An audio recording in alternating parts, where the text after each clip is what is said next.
कुंडली के अष्टम भाव और द्वादश भाव के बारे में जानेंगे। जब भी जीवन में आपके कुछ ऐसा घटना घटे जिससे आपके जीवन का मकसद ही बदल जाए, तो आप अवश्य जानिए कि उस समय में हमारी जन्म कुंडली का अष्टम भाव जागृत हुआ था। अष्टम भाव रहस्यमय भाव है, रहस्यों को बताता है, गुप्त भाव है ये अष्टम भाव। अष्टम भाव आयु है तो अष्टम भाव मृत्यु भी है। अष्टम भाव खोज है, अष्टम भाव तंत्र है, मंत्र है, साधना है, अध्यात्म की तरफ बढ़ने का रास्ता है, पुनर्जन्म है। अष्टम भाव सागर की तरह गहरा है। अष्टम भाव जिसका अंत ही नहीं पता है, वो है अष्टम भाव। हमारे जीवन के महत्वपूर्ण पहलुओं का प्रतिनिधित्व करने वाला है अष्टम भाव। अष्टम भाव हमें भौतिकता से दूर करके मुक्ति मार्ग की तरफ बढ़ाता है। ज्योतिष विद्या ये गूढ़ विद्या है, ये केवल सीखने और समझने से नहीं आता है। जब तक आप आध्यात्मिक शक्ति से अपने अंतर ज्ञान को जागृत नहीं करते और वाणी से एकनिष्ठ नहीं रहते, वाणी सिद्ध नहीं है तो हमारी कही हुई बात भी सिद्ध नहीं होगी। ज्योतिष शास्त्र के माध्यम से हम वो बातें भी जान लेते हैं जो कहने और सुनने से परे है, मतलब दृश्य जगत से परे अदृश्य जगत को भी हम बता सकते हैं, जान सकते हैं। काल पुरुष की कुंडली में अष्टम भाव के स्वामी मंगल देवता है। ये हमें बताते हैं कि कोई भी सिद्धि हो, जप हो, तप हो, मंत्र हो, साधना हो, वो बिना साहस और शक्ति के नहीं हो सकता, क्योंकि बिना ऊर्जा और साहस के गुप्त स्थान कभी भी जागृत नहीं होगा। अगर अष्टम भाव में स्वराशि स्थित मंगल हैं या उच्च राशि के हैं, उस पर शनि और गुरु ग्रह की दृष्टि है, तो ऐसा व्यक्ति बहुत ही आध्यात्मिक होता है।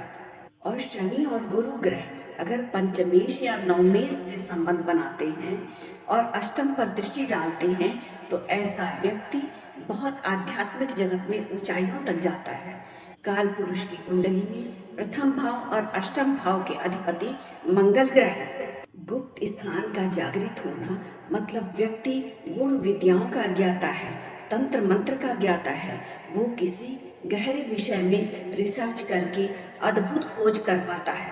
मूलाधार चक्र के पहले चक्र के अधिपति मंगल देवता है। कुंडलिनी के सातों चक्रों की जागृति मंगल देव के साहस, शक्ति और ऊर्जा के बिना संभव नहीं है, उनके प्राण ऊर्जा के बिना संभव नहीं है। इसीलिए अष्टम और द्वादश के मंगल देव व्यक्ति को गुण विद्या से जोड़ते हैं। ज्योतिष विद्या में अगर लग्नेश शुभ स्थिति में हो और अष्टम भाव जागृत हो, तो ऐसा व्यक्ति गुण विद्याओं का ज्ञाता, तंत्र मंत्र का ज्ञाता और ये अपनी विद्या से समाज का भला करता है। गुप्त भाव से शनिदेव का जुड़ना बहुत लाभान्वित करता है, क्योंकि शनिदेव किसी भी विद्या में गहरा मंथन करवाते हैं। यदि किसी जातक के अष्टम भाव में शनिदेव हैं, तो ऐसे शनिदेव जातक को जीवन में संत, महात्मा और ज्ञानी लोगों से जोड़ते हैं। किसी जातक की कुंडली में अगर अष्टम भाव में गुरु और शनि की युति बनी है या दृष्टि संबंध है, तो ऐसे व्यक्ति जीवन में अपना आध्यात्मिक उद्धार करके मुक्ति मार्ग की तरफ, मोक्ष की तरफ बढ़ते हैं। अष्टम भाव से अगर गुरु या शनि ग्रह जुड़ते हैं या दृष्टि संबंध होता है, तो ऐसा व्यक्ति जीवन में ऐसी सोच रखता है जो साधारण मनुष्यों की सोच से परे होता है। जन्म कुंडली के अष्टम भाव से यदि शनि ग्रह जुड़े हुए हैं और गुरु ग्रह की दृष्टि है या गुरु ग्रह साथ में युति बनाए हुए हैं, उनका संबंध पंचमेश और नवमेश से भी है, तो ऐसा व्यक्ति शास्त्रों का ज्ञाता होता है, वेद का ज्ञाता होता है, वो तंत्रों का ज्ञाता होता है, मंत्रों का ज्ञाता है और गुण विद्याओं में उसको ज्ञान प्राप्ति होती है। लेकिन ऐसा व्यक्ति सांसारिकता से, भौतिकता से दूर हटता है। जन्म कुंडली के अष्टम भाव में यदि राहु ग्रह हैं, उन पर शनि की दृष्टि है, गुरु की दृष्टि है या युति है, या वो पंचमेश नवमेश के साथ संबंध बना करके दृष्टि डाल रहे हैं, तो ऐसा राहु व्यक्ति को दृश्य जगत, अदृश्य जगत से जोड़ करके उसकी मनोकामना पूर्ति, इच्छा पूर्ति का वरदान भी देते हैं। जन्म कुंडली के अष्टम भाव में यदि केतु ग्रह है और उन पर अगर शनि ग्रह की दृष्टि है या गुरु ग्रह की दृष्टि है तो ऐसा केतु आपको पूर्वाभास कराता है।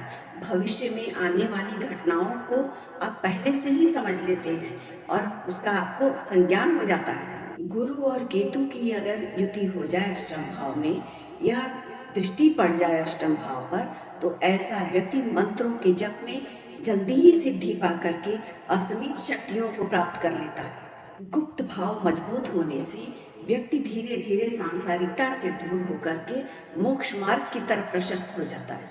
तो आज हमने जाना कि अगर जन्म कुंडली के अष्टम भाव जो गुप्त भाव है उस अष्टम भाव से गुरु ग्रह जुड़ते हैं, शनि ग्रह, केतु या उच्च का राहु, मंगल द्वादश भाव से जुड़ते हैं या अष्टम भाव से जुड़ते हैं तो ऐसा व्यक्ति आध्यात्मिक मार्ग पर अवश्य उन्नति प्राप्त करता है।